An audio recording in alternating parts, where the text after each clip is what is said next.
see what you've done. I don't know who you are. I don't know where you are, but you may want to start changing your ways or changing your name. Welcome back to another episode of Sweet Cards, Dude, presented by Houston Card Exchange. What's up, Brandon? What up, though? You know what's up. The day is here. The day is here. So today we have a really, really special guest. We're super excited to have Ryan Curtis. I saw Sasquatch, excuse me. But you've seen him on the Jeff Wilson Show, Hobby Hustle, the Hobby Happy Hour, the Call Me Daddy podcast, the Every Other Weekend Cardboard Show. He's the director of marketing for Best Card Shop. He's a brand ambassador for Stand Up Displays, Smokies Baseball, and Bucked Up. Welcome to the show, Ryan. Thank you. Thanks for having me. Hey, what I'm glad you're here. Good to finally put a face to a name. Like, I've been following you guys for a long time, and I'm honored to be here. Awesome, Appreciate the time, man. Appreciate the time. Long time coming, man. Thank you. Yeah. So did you go to Fanatics Fest? Yes. How was that? I know this is just a random question, just kind of kick it off, but I listen. I like the let's go off script. Dude, Fanatics Fest was such a vibe. It was crazy. So I didn't go last year because logistically it was stupid. Logistically going from you have like Dallas and Nashville and the Midwest Monster and all these like summer staples. And then you have the National, which is the Mecca. It's the global Mecca for our community, And then Fanatics was like, you know what we'll do? A week later, we'll tell people who walked away from their families for over a week plus, Right. You know, your allocation is probably on the hook. And if you don't come here and spend another 10,000 plus for something that we're trying to make happen, I didn't go, and I threw a lot of shade at it. And then I saw people's preview videos before the day of the event. And I was like, oh my God, it's going to be awesome. And this year I was fortunate enough to go. I was able to take my two kids with me, and it was phenomenal. It was like the quality of the event was up here. We have nothing like it in the hobby. I love the National. I know Fanatics Fest is not a card show, but to see how they leveled up, they learned from their mistakes and they leveled up was impressive. And just for families, for individuals, whatever persona you are, it's not a card show. It's like a sports con. It's a sports convention. And like my kids would go off for an hour, they'd come back to see me, and we did stuff together. But it's just like at times I was helping out a booth, and they come back, and I'd be like, "How was your last hour?" They come back with like all this swag. And the stories that they would say, like, "Oh yeah, we met James Harden in the bathroom. We saw John Cena on the way back here." And I'm like, "Hell yeah, That's dope." It was so crazy, like the accessibility. Like we get into cards because it brings us closer to the game, and the game was there next to the game. That's the thing badass. bringing us closer. It was crazy. You had me with the cookie, though, man. You had me with the cookie. I thought this dude had the 1-on-1 Otani, man. I don't got it like that, but I'm glad you all believe Dude, it for a hot second. I was like, damn, look. And then I was like, no, dude, it's a cookie. I was like, No. The most expensive card I've ever spent in my life is $7,000 on which is still a shit ton of money. Let's not but it was on a 1998 Peyton Manning Contenders rookie auto. Those are short print to 200. I got it as the PSA 8 back in 2007, 2008. Spent $7K on it. wow. Before the Wild Wild West we live in today. yeah. What's that in today's value, though? Probably gotta about be up 20, there. 25. I'm about to say it's definitely grown. Did you still have it, or did you sell it? I had to sell it. I got divorced 5 years ago, so that's a part of my journey. Welcome to the team. Yeah, baby. I wear this shit as a badge of honor, but at one point I did have like up until about 2014, I had the world's greatest Peyton Manning collection. It wasn't even close. I had so many 1-of-1, so many full rainbows, so many and then I also had Andrew Luck. I was the Andrew Luck super collector, so I had his entire Topps Chrome rookie rainbow all the way down to the 1-of-1. Wow. Yeah, dude. Divorce is crazy on lots of different levels. That's for another podcast, baby. We should unpack that together. Most definitely. We all three been there. There. I got a 9-year custody battle story, so we can bless. Yeah, so But yeah, so we'll get back Way to to it. go, Brent. Way to Yeah, go. I know. I just killed the vibe, but no, dude, bring it back. Listen, there's lots of people Fanatics. watching. Yeah, This come is on, this never is been. this is a safe place. Lots of people have gone through it, and if nothing else, all three of us could be a good battle buddy for you if you're going through it, Right. or Yep. you've gone through it and you want to lament, vent, share stories, dude. It's fine. This Hell is yeah. the community is more than just cards, and if it's not more than just cards for you, you're doing it wrong. Come on. Amen. Preach. Well But said. so take us back to the beginning. So how did you get started in collecting? Yeah, dude. So I grew up super poor, also from a broken home. My parents got divorced when I was 5. Like we were on food stamps. I had 2 older sisters, and my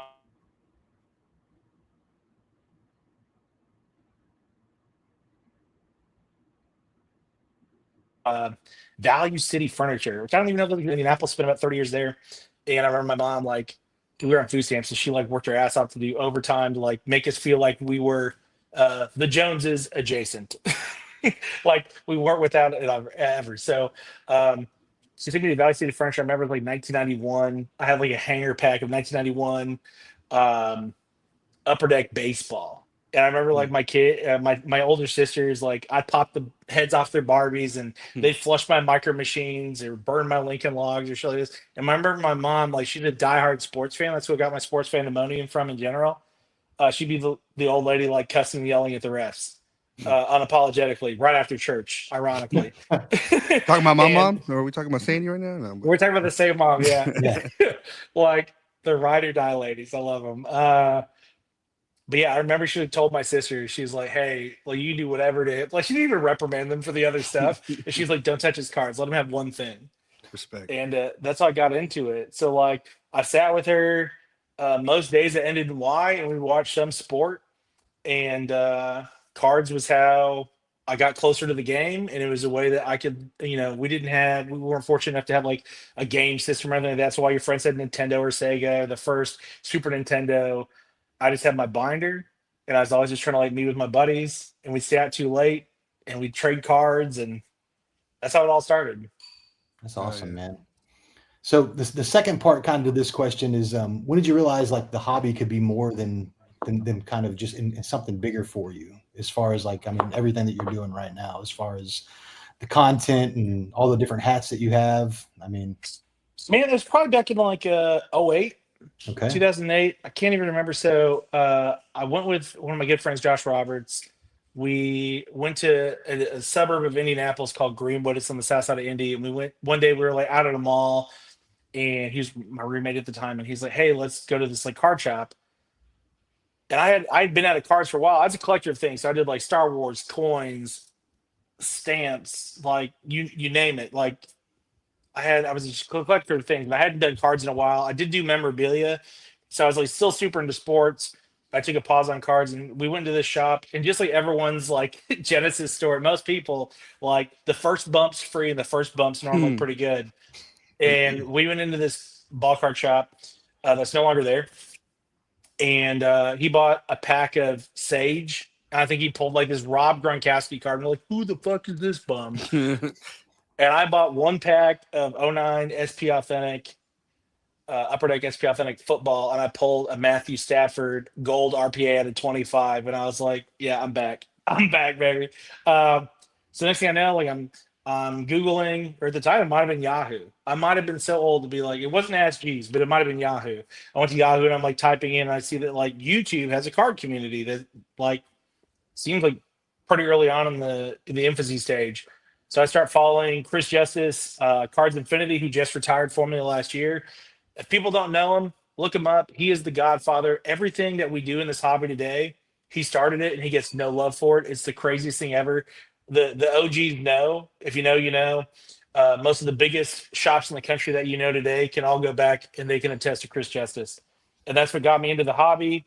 That's where I started opening up product through. And then next thing you know, you see people doing mail days and care packages and rant videos. And that's how I got into like sharing my little niche in Indianapolis with the rest of the world. And that's when I knew it was more than just I'm trading with my local buddies. Yeah. That's awesome, man. How deep did you go into Star Wars though? because that's me. You caught my attention with that, dude. You can see the wall on this side. My nerd, Bro, I hide on this side. you'll appreciate it. This I used to have. So I remember. Ooh. Okay, I'm gonna keep most of this PG because I got other stories I can share with you the other day. But I used to have this wall that was just like, dude, I was so meticulous of having like all these Star Wars action figures like pinned in my wall, and they were all like exactly like half an inch apart in these perfect rows. And I would be the person that would like go to Toys R Us. For those of you kids that are watching here for the first time, that was Amazon before Amazon. Yep. Yes. I go to Toys R Us knowing the day that new stuff would be delivered, and I knew that there'd be like special variations that had special stickers on the product, and I buy two of them, one that I can open up and play with, and one that I could keep meticulous in perfect condition. So I got really deep into it, and I remember at one point when I was finally like, I might have been sophomore, junior in high school, and I was just like, you know what? This is lame. I'm done with it. Like, I enjoy the movies, but like, what am I doing holding on to this? They're not going up in value. In fact, they're going down No, in they're value. not. Exactly. And I remember I sold my entire collection to this dude in Norway, and it was one of my first big sales ever on eBay. And I remember like I undercharged on the shipping. And the irony was I remember going to like the USPS store, and I think the shipping ended up being more than what the guy paid for my entire collection, so I Oh lost. wow. Been there. Yeah, Do dude. you Like get my any more stories. now or no? I want to, but here's the deal. So like now that I'm trying to have my comeback story, I really kind of want to get into like the graded Star Wars and like the vintage, like the original. I'd love to Bro, get there's a some whole of new the niche.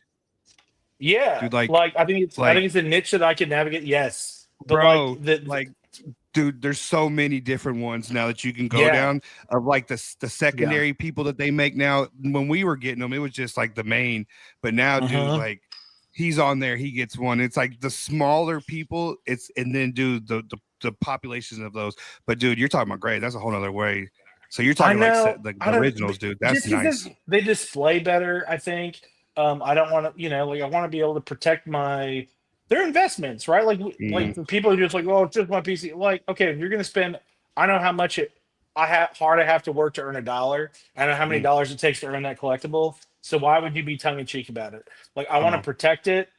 I want to make sure that I can hand down to my kids, and it's something that like is not just junk for them. Like both of my parents were hoarders, and I don't want to I don't want to pass them junk.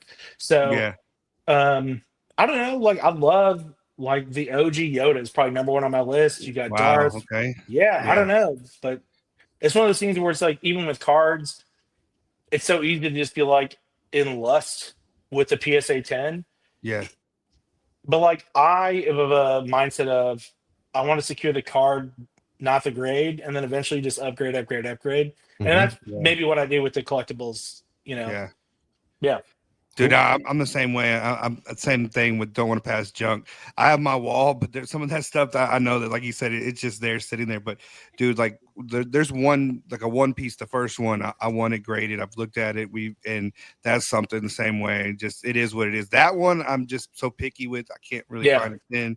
It's just, but it is what it is. But yeah, dude, there's the one that's dope though, with the Star Wars. So, man.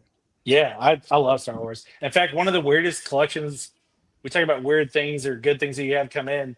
I am probably one of the strongest buyers in a card show. If you ever see me on the other side of the table, no, I'm a sucker. No, I pay higher than most people. And this guy came up to me and like, I don't know. I'm sorting through a box right now. Some guy came to my house last night and I bought a bunch of like $1 to $3 stuff. And I put it like, I like having 5-row boxes of that. So people can find value at a table. It doesn't always have to be like a downtown. It doesn't always table, man. It pays your entry a lot of time. It pays your table. That's things that no one really talks about. And we got me and Brent. We've been same kind of thing with card shows as kids, and we caught that early. This old man told us one time, "What do you say, Brent? I don't want to be Neiman Marcus. I want to be Walmart. I want $1 a sell. I don't give a damn." And then it just kind of made sense, dude. And he's like, "That pays for this table. Anything else is profit." We're like, "Yeah, I call it fodder." So like those boxes are like, okay, but by the time you hit those boxes. Like that's the stuff that's paying my overhead, my travel, whatever else. Because like I've worked the deal out in such a way that I'm like, I helped you get rid of your junk. I've had to do like even this. Like there's like trashy stickers or shitty top load. I got to replace the top loaders. That's a lot of work. So it's not for nothing. Yeah. I'm helping the other Brent, this person is out. you. Look, This I is my mean, man you Brent. He kills this. you can kind of see in my background, just like it's blurred His out. last purchase. But well, I got 50,000 You got cards lucky with for that one, to be free, honest with you. but I'm like, Yeah. and I've been going through them, and it's all like 90s top. Sealed, a lot of sealed. Yeah. Crazy. But I sell dollar cards on eBay and make 25 cents, and I love it. And so Yeah. He's addicted to it. He Dude, was telling me today on this right now. I've always been high volume, low margin. Yeah. And what's cool about that is I get more at bats with people because you're more approachable. Yeah. There's a lot of people in the room that will just like beat you down. And I'm like, no, I want to, like, you see all these people that have this sign that says buying. And I'm like, I'm actually buying. And I'll take a swing at anything, right, wrong, or indifferent. I'll take a swing at most things. But because of that, I get to meet more people. I get to make more connections. And like, Right. I'll make money eventually. Yep. And while everyone, other people are like, they're on their phone, like, I don't know, on Instagram at a card show, like I'm over here like busier than two foxes fucking in a forest fire because like I'm literally just like, come back in 30 minutes, the inventory's gonna look different. Yeah. Yeah. No, I hear you. So what's the favorite item in your collection? Doesn't have to be a card, it can be whatever. I pulled it off to the side prior to this because going back to the divorce story, there's a handful of things I had to sell that like I'm working my way back and trying to get some of them I'll never see again. And this was one of them. And I recently got back from doing a card show. I did Ship Shawana. And it was super special because that's the first card show I ever set up with my oldest son. He's been asking me for a while, and he's behind the table with me. And that was like That's dope. crazy cool. And then the next day we went to Louisville and we went to like Churchill Downs, which was super cool. We never done that together. Yeah, y'all killed that weekend, bro. Y'all were nonstop. Dude, we just did a lot of life that weekend. But we stopped into Louisville Card Shop, which is they're super tightly knit with a lot of people that I consider family here in the hobby.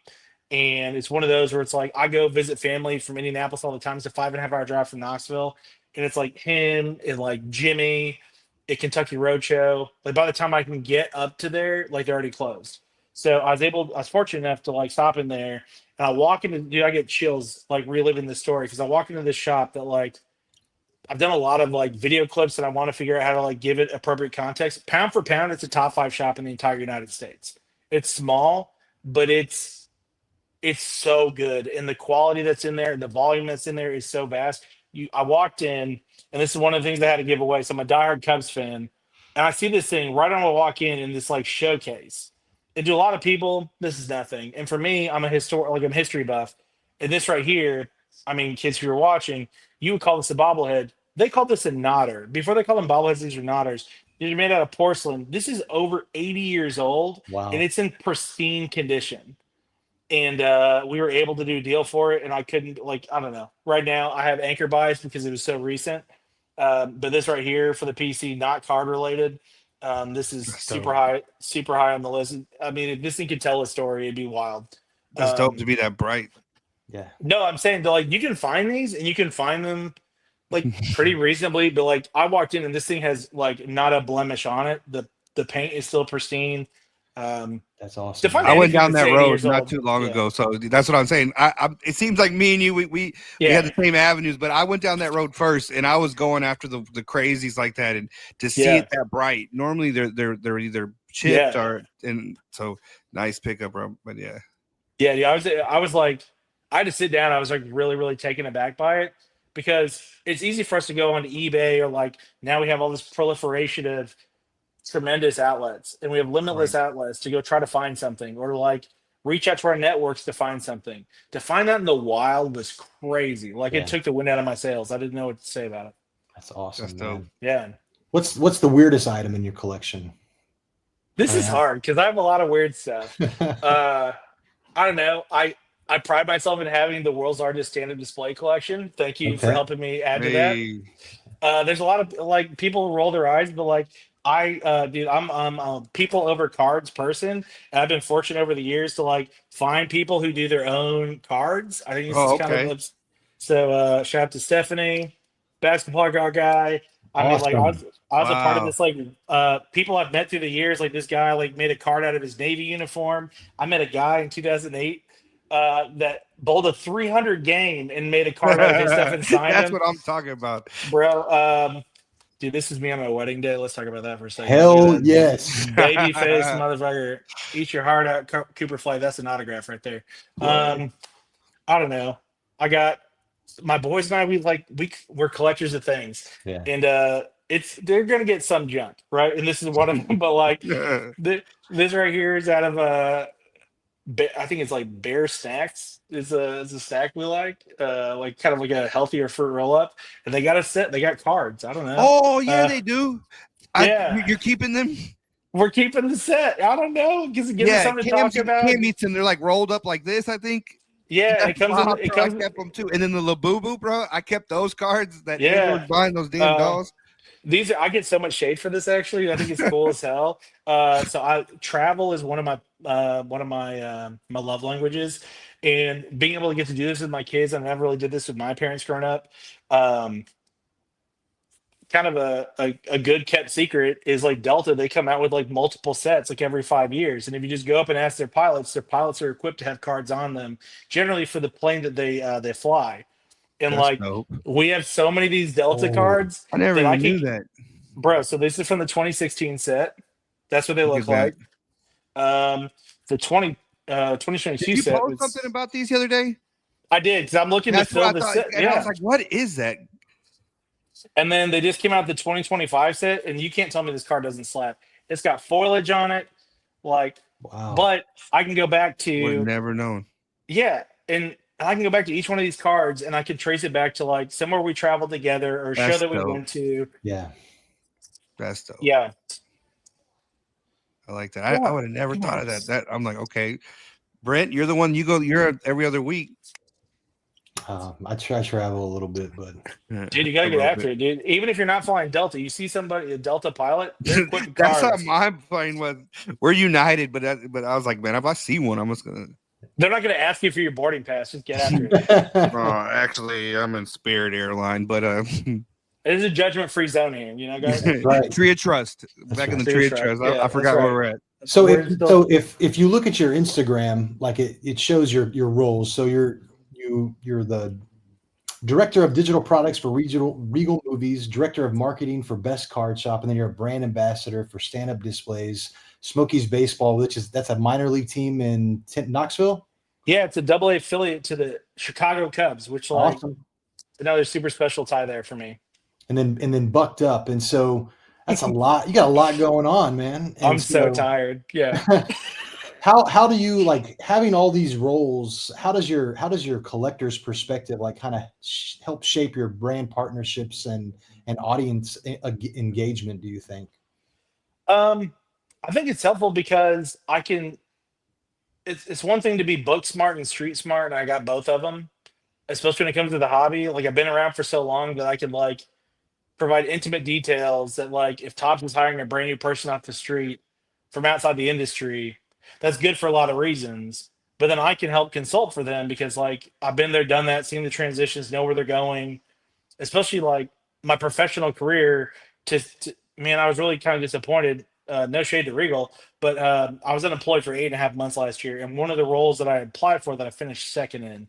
If you're not first, you're last. That's and right. I finished second with COMC, who I was a customer of for like 17 years until I finished second, and now fuck COMC. I said what I said. I stand on business. I was going to make him better. And funny thing is in the interview process, I met with every single director, VP, owner, whatever, and they're like, "If you had the keys to the car in this scenario, what would you do?" And it's funny because I gave them so much advice, and then after they picked the other person, who I'm fairly certain was a diversity hire, and no shade to that either. What they don't know is I'm not white, so that's cool. But I saw a bunch of stuff that I gave them advice for, like suddenly like trickled to their website, and I was like, cool. Anyway, that's fucked but they up. were looking for somebody who had hobby knowledge, who had a business background, product management background, and like, dude, my resume is like pretty diverse, and I don't know, I can bring a lot of unique insight to the table because of it.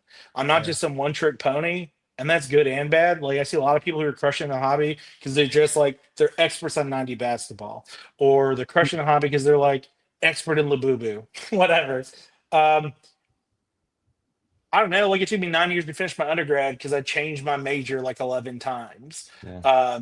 I'm interested.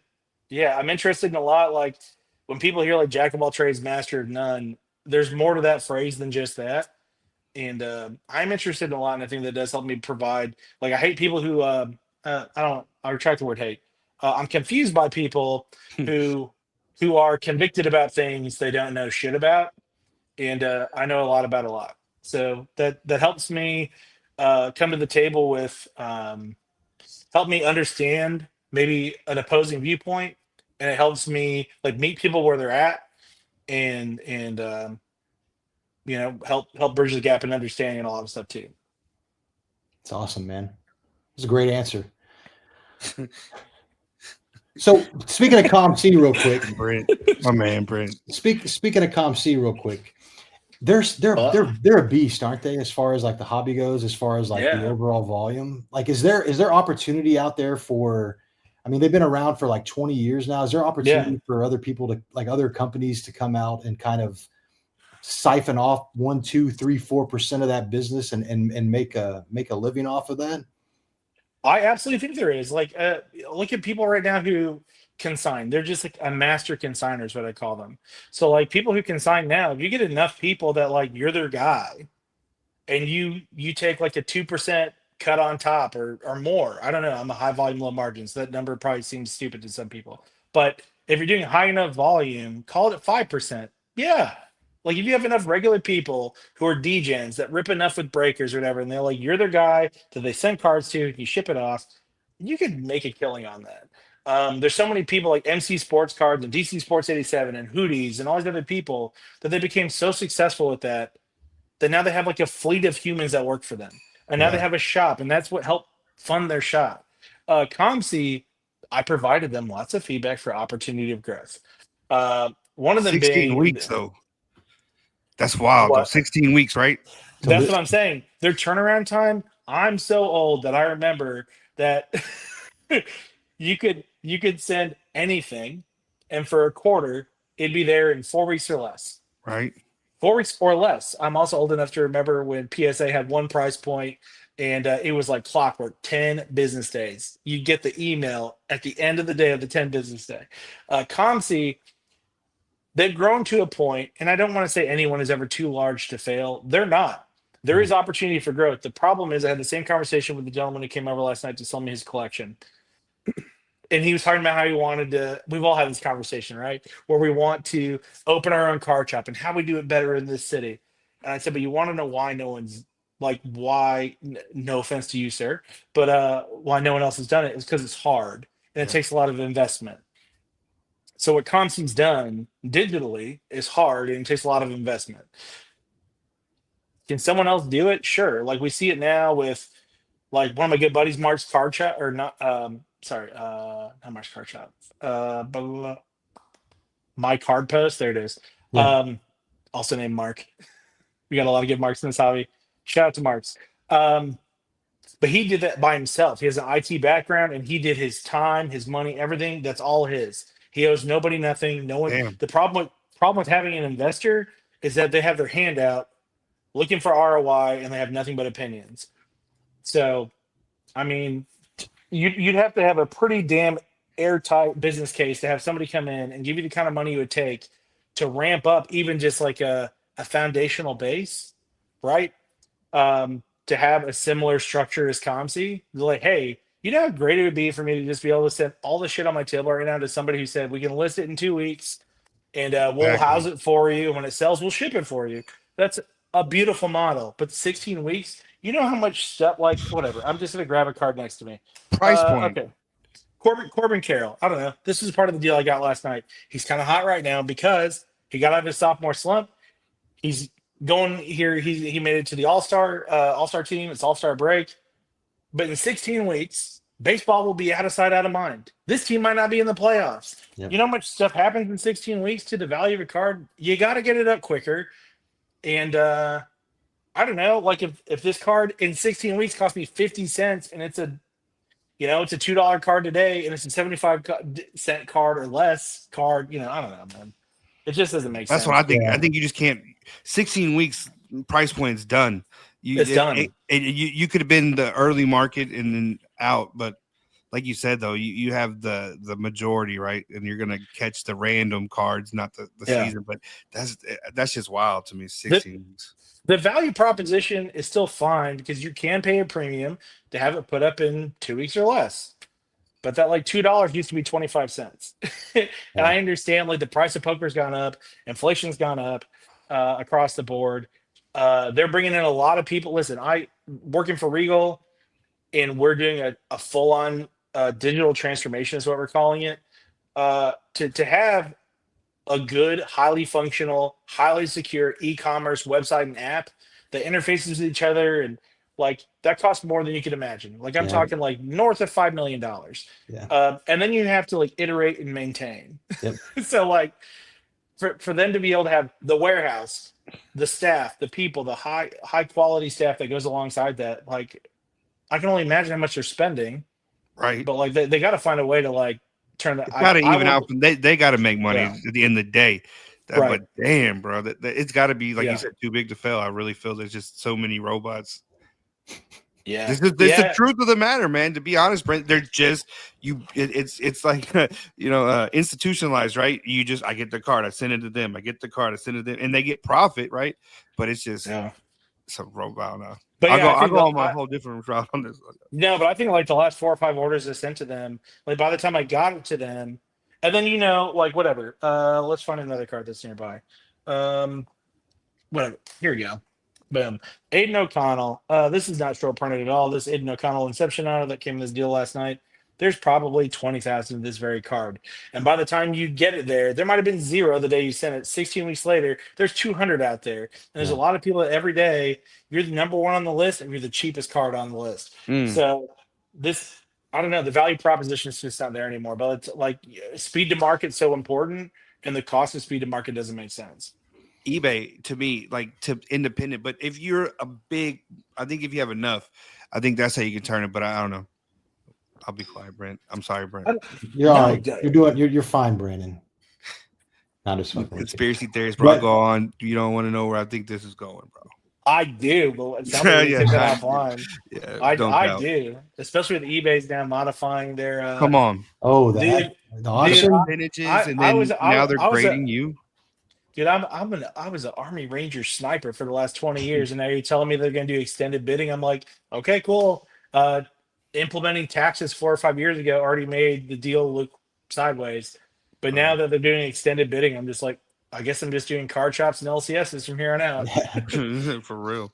So I got another question for you though. So you've been around the hobby for a really long time. I mean, you have people. Are we in a bubble right now, or are we in another junk wax era? What are your thoughts on that? I mean, or where is the hobby going? Like, I mean, we see kind of the content that's out there. Everybody's, everything's going good, but like, what are your thoughts on as far as just the hobby in general and like where it's going?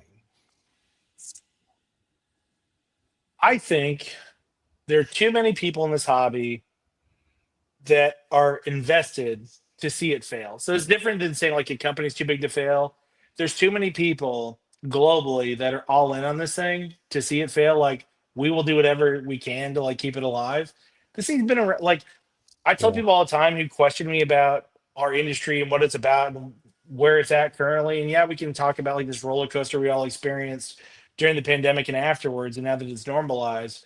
But tell me, I'll ask you a question. Tell me another industry that has been around for 150 years, that has survived all the world wars, recessions, depressions, and has literally grown year over year for the most part. I can't think of I can't think of any. No, besides too many. But besides big pharma and defense, and then sports cards. Like, no, I understand, but you think you have people that are new to the hobby, you have people that have been away from the hobby for a long time, but it's always been there. And so it has its ups, it has its downs, but I think the root of it all, like even honestly for me, like we went to the National last year, and I was like so overwhelmed. I was like, what is it's crazy. Yeah. And we'd only been back in the hobby. I think we're closing in on like 3 years now, I think, since we started kind of doing content and stuff like that. But it was like it made me take a step back from like what we were doing and really start to enjoy like the collecting side of it versus I'm trying to put content out. I'm trying to make a podcast every week. Yeah. And just enjoy the cards. And so I don't know. I always like to ask people that question, like where their thoughts on where it's going, because I mean, you have Fanatics who's pumping the industry up and stuff like that. And so is breaking gambling. I mean, yes, and it always has been. I'll say this too though. I don't know, man. I don't have much of a filter, and it's good and bad. Topps doesn't give a fuck about the collector at all. Let's not be subtle. They don't give a shit about the collector. It takes people like us on this call. They that are threw mantles passionate. into a river, fam. They threw mantles into a river. Don't ever let them forget what Topps did, bro. That's right. But I'm saying like right now, the regime that's in place, it's so good and bad, right? Because they are doing a lot to get new exposure, new eyes. But like what just happened with Ross cards and the one of one at Fanatics Fest, I'm just like, that card is not worth $500,000. These cards that we touch have no intrinsic value. Like we breathe and we communicate the value that we believe they are, and we have other people like you and I that are like, yeah, I think that too. Like they don't come with paperwork. They're like unless you did it right, they're not insured. I don't know. I think Topps Hobby Rib Night is the coolest thing they have going to like giving back to the collector. And outside of that, they're doing this to the LCS, they're doing this to the collector, and they're doing everything they can to promote breaking in the virtual casino. I also interviewed for the director. No, it was hold on real quick. Boys, hey. No, thank you. Anyhow, they're still crazy. But no, the I interviewed for, it might have been like VP of Fanatics Live, and I got pretty long in the process. And they asked me, I crushed the interview. And at the very end of the interview, they asked me a question that crucified me. And they're like, so what would you say differentiates us from all the other platforms? And I said, literally nothing. Nothing does. Like nothing does. You're just another casino with a different title. And, and like I told them, I was like, what I would do differently though is, and this is how I'd add layers of community and value back to the people, and how Topps and Fanatics could like give away back to the collector on a regular basis. And I've never heard back from them. Like I literally just like, I crushed the interview at the very end. I was like, you are literally a walking, talking casino. And you look just like Drip. You look just like Whatnot. That's probably what's done. Yeah. But that's the reality. Truth. Now that's the truth. Because, let's be honest, I thought we always were. But now we're going in the direction of like now, like sexualizing, because we know that like drama, profits, sex, like that's what's like driving the eyes to all this. It's not like big dude dads like us. Like it's not. But like we could be a safe space that could give the people the playbook, right? You go back to the question of like, how did my different walks of life help? It's like I got a really valuable playbook, and I'm happy to share it with anyone. I had a lot of good mentors and coaches in my life, and I like to be able to give that back and pay it forward in a way. But like I also take it to a level of like I'm a good, like I don't talk about when people like refer to like content creators or influencers. I'm like, I'm a steward for the hobby. Yeah. I'm a steward for the hobby. I don't make. Listen, I still have my full-time job for a reason. I'm not making money, Yeah. But there's a we're a house of cards, and a pun intended. But like between the grading and the breakers and the us and the like, you pull one of those people out of the equation, the whole house falls. Yeah. Where do I think it's going? I don't know. What I think is the most bubbly bubble of all this, and I've given this feedback directly to Topps. I meet with somebody who's the VP at Fanatics who lives nearby once a quarter, and he picks my brain about a lot of stuff. And I've told him this early on. He was asking me like my thoughts on repackers, and I said repackers exist because you took the value out of it. And they're hobby boxes. They're not profit boxes, right? But there is such a disparity on what you're getting versus the money we're spending towards it. They exist, right? So I think you pull repackers now are part of this house of cards, but if you pull repackers out, it all falls quick. Like you find people who like aren't buying at 85% or higher, depending what if you pull these people out, like it all falters. No, I don't know. I think the future of the hobby is still bright because the ecosystem is diverse. Yeah. But I think you pull any of that diversity out, and I think it all is at great risk. talk about diverse, but people don't want to pay the difference in PSA, right? You brought it up.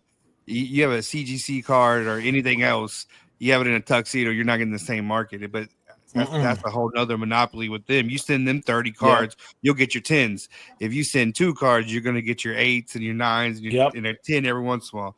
That's neither here nor there. But yeah.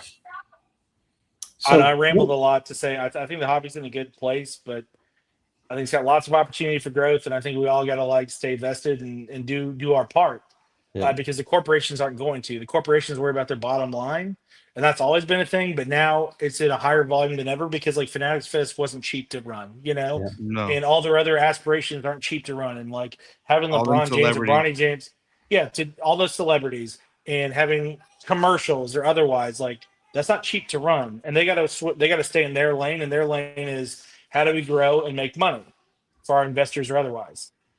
For us who are good stewards for the hobby and the community, we still have to do our part too. But I think all that is happening. But I don't know. I'm excited to continue to try to pass this hobby down to my kids. It is hard though being on the other side of the table and seeing other people my kids' ages. I'm hey, what are you looking for today? And these kids oh, a PC liquid. And I'm please walk away.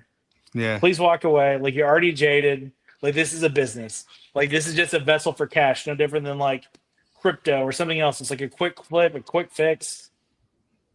Bro, we sit on tables. You talked about it earlier, and me and Brent have had this conversation. The amount of 10-year-olds I see with wads, and then $10,000 cards. It's just wow, and just nonchalant walking around with it. So you talk about where it's going, Brent. We're gonna be paying triple to these kids in about 5 years, man. So you better get what you can get now, and just squirrel it away, bro, because it's coming. The prices are gonna go up, bro. Yeah, they're scared. The scariest person in the room is not the adult that we know is a millionaire, not the adult that we know is rolling deep. It's the 14-year-old that's showing up in their Zion case, and I know they got me dominated, and they're the hardest people to deal with in the room. They're because for them, they took all the emotion out. There's no tie to anything. There's also no tie to community, and that's their loss. But they're there on a mission, and they crush at the mission. They do, and they don't talk dollars. If you ever think it's 1.4 or 4, they don't ever. And this is me and my conspiracies, bro. But they it's almost like they Portnoy units in their mind. They're programmed differently, so you're not truly seeing the money, and they're doing these trades, and they are finessing people because they're kids, and then they come up at the end with sitting on the 1-on-1, and we traded our down the line. But it's just I don't know. Yeah. So it's a lot to witness. So speaking degenerative activity, has there ever been a moment in the hot where you were man, I need to chill out on these cards, and then you're fuck it, and you just doubled down and just kept going? The joking answer is, hey, go to your room. You knew I was doing this. What are we doing? Lock it up. You're being rude. You can apologize to them at the national. Anyhow, let's see. Sorry, they got me sidetracked. Yeah, the tongue-in-cheek answer is every day that ends in Y. I know I got to walk away because, man, this hobby gets all of my spendable income. It gets all of my spendable free time, and that's good and bad, right? Yeah. It's good and bad. But I will say, when I told you I got back in the hobby in 2008, I had about a 3-year stretch. I don't talk about this enough, and I want to normalize hard. We talk about the divorce kind of jokingly, and I'm just no, we should normalize hard because life's hard, and everything that we go through and we come out of, it's making us a better version of who we're supposed to end up being, right? And dude, 2008 to 2010 was probably I was all in on the addicted gambling side of just dude, I'd rob Peter to pay Paul. I wasn't paying my bills so I could get into the next group break. Hard. It was bad. It was really, really bad. And I had to reset and take a step back and be okay, but maybe just buying singles is dope. Yeah. If I'm going to do this, I got to do it safely. And then occasionally, if I set up at enough shows and have enough profit, then maybe I can justify buying the $125 box of Series 1 hockey or whatever. But yeah, dude, there's about a 3-year stretch there where I was and I've always had a side hustle. You just gave a list of shit earlier. It's it's not by accident. I was talking to my kids about this today. It's like part of my side hustle is going towards like my comeback story, and the other part of it is like we get after a lot. You guys see it on social media. I'm not doing it for clicks. Like I'm doing it because my dad wasn't around growing up, and I want them to have the greatest experience. And we travel a lot, and that's not cheap. Yeah. But again, if you're putting in the sweat equity in other ways to where you're not like hurting for the roof over your head or otherwise, then like go for it. But there's a 3-year stretch where I wasn't doing that, and I had to learn the hard way. So now we all been there. Me and Brendan been through some. Yeah, I mean, like I've maybe bought into maybe 6 breaks this year, and a lot of times it's just more of supporting breakers that I've broken with in the past and just kind of checking them out. Because that first year, this fool called me. He's like, "Have you seen this breaking stuff?" And I'm like, "What are you talking about?" And we had kids, right? Let's put it. We had kids, and we couldn't go to the casino. And me and my wife are degenerates. Dude, we'll still hit a casino, bro, in the middle of nowhere. But it was this is it, and it was in your hand, and it was dude, we ain't got to go nowhere, and it was the rush. She's the one we joke. She's the buyer, I'm the seller in the relationship. But I married a CPA, so she kills it on that side. But dude. That's the one I had. Britt talks about it, but I was like, "Hey, man, easy with the brakes, okay? We're moving this shit." But Britt came over one time. I kid you not. I felt like I was in the Cena blow. Remember, Brent? And I had stacks of everything. Tier 1. He's like, "You've been breaking?" No, I've been broken like 3 weeks, dude. It's the degenerate in the other room, bro. But it was on it. But it takes over, dude. And it's hits your hand, and you can just at any moment have a pick me up. No, but it's important to know because like. I told the guy last night he was sharing some heartfelt stories too, and I'm just like, it's okay to like hit pause for as long as you need, 6 months, a year plus. Yeah, there's new product coming out every day. You'll always have another at bat. The community's not going anywhere. Again, like I said earlier, this industry is far too large. It's far too large. It's been around for far too long. It's gonna be here when you come back. I was joking with this guy yesterday. I was like, there's 2 things that got me through the pandemic, and it is Christ and cards, because both of those have communities that are global, and you're never alone. Right. That's for real though. Like that was for real. That was a good one. What I was gonna say, I was like, man, I can't second that. But I kind of, you talked about it. I was breaking crazy.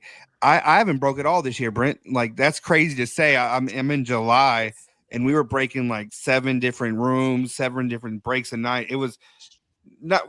Thank God we had the cash and everything. Not like we were hurting, but I'm just saying, like, dude, I look back now and I still talk to all these guys like on a daily basis, different ones. But it's just like I look and I'm like, man, it's 150 for just a one break. Before it was like nothing. But now that I've taken that pause, I'm like, I don't know anymore, man. And it's just I felt that it's repetitive, man. And I kind of wish, and I wish they wouldn't do everything so every year. So I kind of wish you could covet that dynasty drop, or like how it was when I was a kid, right? And these other ones, and now that tier 1 is nothing when this one comes out, and it's like, whoa, like let's take a I don't know, I'm going off topic, but it's just like I wish that it wasn't every year. Like, of course, have your product drops, but like it just gets like a machine, dude. You know what I miss the most besides every company having a license? What I miss the most is that for football, you knew that in May, right around the time you had training camp, you got Sage, you got Hit, you got Aspire, and then you got Prestige, and then you got Rookies and Stars. And it was the whole NFL season all led up to, at the very end of the year, it got more higher end throughout the year. Mm-hmm. And they never released a product after the season. So you'd finish off the season with Exquisite or National Treasures in January. And that was dope. And now it's like every sport, every month, and we're just going to keep pumping it out. And I'm like, cool. So like, why is your highest end thing coming out during an off season? I'm supposed to care about that. Yeah. And then tops, I'm a huge tops. I love them on everything. That's only really what I break. But I hate now that you're getting last year as this season starts in certain things. I'm waiting 6 months. I'm sorry, bro. I know I'm going the other way with that one, but like it's just wild to me. And imagine being a hockey fan though. They're 2 years behind on a lot of stuff. Yeah. Oh, wow. Y'all some badass cards. That's one I don't want to start buying, because I go into our local card shop and I see them. They have they're kind of like, I guess, tier one where it's like that one pack box, and they got some pretty crazy stuff. But I saw the price points, man. But dude, I saw a dude open, this old man dude killed like 4 of them one day in there, and they were like the goalie pads, and it was some wild different things, man. And They I have was the like, nicest quality, whatever. So you have to think about their uniform. It's just a giant jersey with patches everywhere. Yeah. So like, even the low end Never products, thought it's of all that. game used. It's all game used, and all their patches have like 70 colors on it, and Yeah. tons of stitching. And dude, I'm a Colts fan. Like, we got 2 colors, and they're both Right. bland. We don't got a logo. So then, like, I collect the abs too, and I'm just like, did you get any part of that giant A that literally takes up the entire surface? Yeah, Dude, it's just like, it's cool. that's dope. That's awesome. I've digressed a ton today. You invited the wrong person. No, you don't know. I'm This all is for it, bro. this is the way we do it, and we like it like this. It keeps it. I don't know. It's real conversation. You know what I mean? That's all we're doing. Yeah. It's not. It is what it is. But I got one last question for you. But what do your non-hobby friends or family think about your life in the hobby? Oh, they're like whatever about it. Like, I've been in it for so long now. Like, they just it's like breathing air. They're just like, oh, Ryan's posting from another place. Like, he doesn't That's sit dope. down. No, like, it's even funny because like I'll share stuff. Like, I got a thread with 2 of my sisters and my mom, and I'll share like I was in front of Cody Rhodes following one of my oldest friends in the hobby. I've known Army HTC for 20 years. I met him on Oh, YouTube wow. back in '08. Yeah. And he let me be his caddy, is what they called it. And I was like kind of his cameraman going through the Fanatics games, which was like, I'm pitching myself. I'm like, what a cool opportunity. And I'm like telling my kids, I'm like, one of these days we're gonna go through dad's non-hidden folder, and we're gonna tell so many cool stories. And dude, I was like, I took a photo with like Cody Rhodes, and my sister was like, neat. That's the dreams, baby boy. Do you know who we're talking about? Right. So it's just like, I don't know, like I'm kind of in a surreal spot where it's like I put in my time, and like I'm making the connections, and I'm doing it authentically. And I've got a really cool seat at a lot of interesting tables, and they're just like, we love that for you. So that was your moment, like, oh my God, what am I doing here right now? Kind of. No, I'm not even a wrestling fan, but I know who he is, and like Yeah. I know what he does for. I don't know. What was the your one sports time world. when you're like, I can't believe cards brought me here? Oh shit, that's a good question. That is a good question, man. Oh man, I wish I would have prepared for that. You can get back to us, and we'll bring it back. But that's one that I always might. ask people, man, just randomly. Like I we don't know, had dude, one like, right from us with us coming back from national, right? Going to national, I sat next to Dennis Rodman, wild, right behind us. Coming back, it's Cynthia Cooper and 50 Cent is behind us. It's just like, what the hell are we doing, Brent? Like, what like these people we're talking to, and I'm talking to Coop. Like, it's just nothing, man. It's just kind of. Foddy, what'd you say? What'd you say to 50? What up, Foddy? Foddy, what up? Oh It was God. wild, and he just looked at me and was like, But good times, man. No, I got a good story. I'd say most big shows I go to now, I have that reaction because it's like now that I've been in it for so long, and now that my kids are coming along with me and they enjoy it, it's like everywhere we go, it's like it just feels like a giant family reunion. I'm like, dude, cards brought me here. But last year, super special moment for me. One of my good friends, Dave, Four Corner Sports Cards. My kids were at a tennis lesson, and I got a FaceTime request from a guy who's never FaceTimed me before. Like a buddy of mine, like we only text, we only talk on Instagram, and he FaceTimed me. I was like, dude, you alive? You good? And it's wherever like people call you and they don't tell you in advance now. I'm that old where I'm just like, I don't know, why didn't the guy text me? And I have a picture on my phone because I screen grabbed it of him holding up the Bronny 1 of 1 that was like supposed to be like the card of the year last year. Yeah. And this dude buys 1 box of Bowman U and he hits it. And he's like, hey, I want to stay anonymous. I want you to do it justice. I don't want this to go to like one of these like big inflated grifters. He's like, I know you're a collector and you'll do it justice. And like, I just want you to help like drop the news and like help me consign it. And dude, that 2 weeks was a movie of me. Like I probably slept. There was 1 week where I might have slept 17 hours in 1 week, maybe, Wow. because I was like literally trying to reach out to LeBron and his camp and like Jake Paul and PSA or I think Champagne Poppy and all these other people. I'm just like trying to like helped my buddy sell like this once in a lifetime card that was just put in a commercial right before then. And I eventually got him hooked up with PWCC, now Fanatics Collect. And I made sure that he got well taken care of. They don't do this anymore because of us. Hey, there you Like go. any yeah, got you guys. Fuck off. That's another story for another day. But dude, I made sure like we were supposed to have a meeting with LeBron. They flew me, his wife, and him out to Los Angeles first class. Dude, we're supposed to be at LeBron. We were going to get it same day graded at PSA on their dime. We went to Burbank Card Show on their dime. We got to eat on their dime, rent a car on their dime. And all of this was like within 12 hours of me getting a vasectomy. So anyone who sees me is the greatest birthday gift I gave myself last year. Don't regret it. But it was so funny. I'm like, cards brought me here. Like I'm on the plane that like I remember coming out of recovery, and like 3 hours later, I was on a podcast talking about what I was about to do. And then the next day at like 5 a.m, Uber's picking me up, and I got my cane. And everywhere you saw me in Burbank, like I was on a lot of painkillers. Man, in my pimp cane, and I'm like, cards brought me here.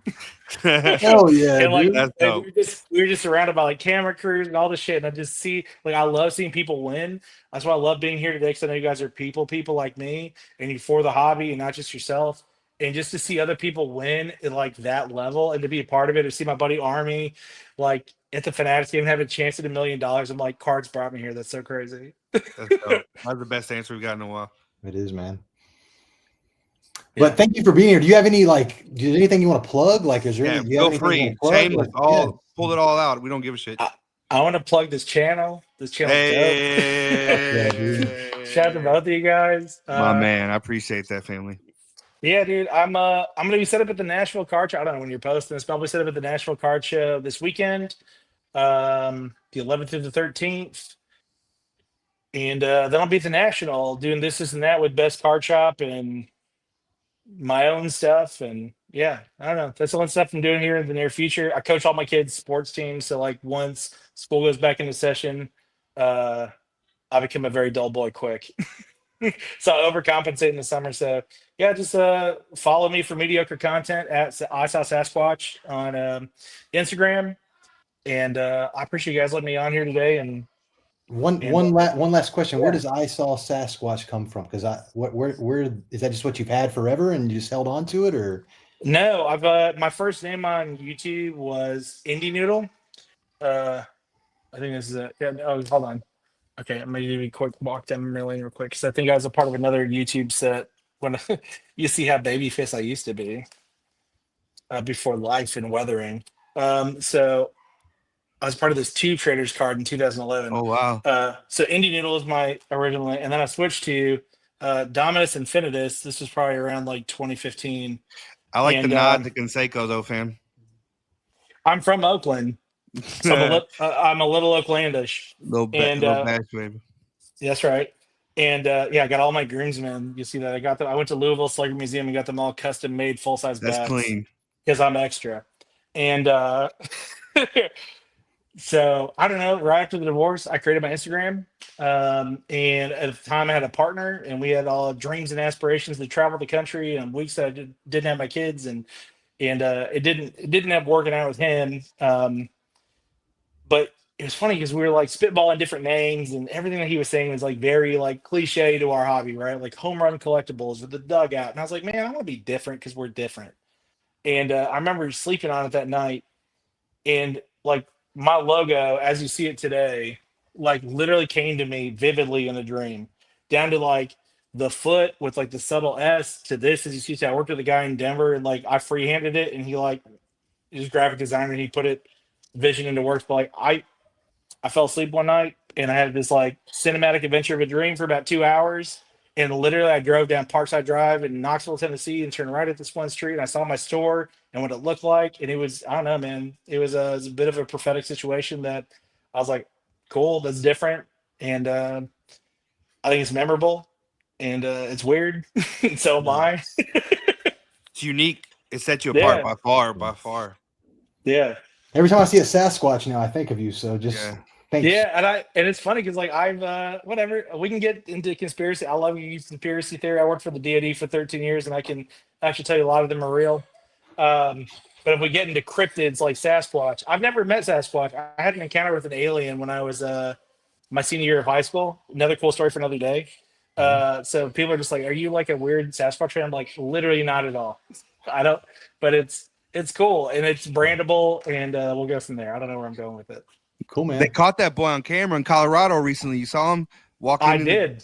Dude, that was wild. We have family from Colorado, and they swear that there's something out there. Yeah. And then Brent, we'll talk later, but dude, they saw that boy. He's All right. real. He is real. I'm looking at him right now, fam. But anytime you ever want to come on again, just let us know if you want to promote something or if you have something going on you want to share. Please. Come on anytime, man. I appreciate it. But thanks again for being here. Yeah. And this is Sweet Cards, dude.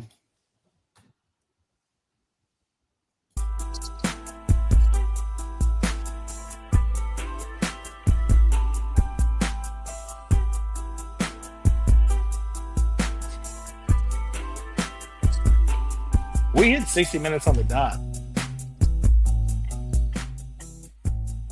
Yes, sir.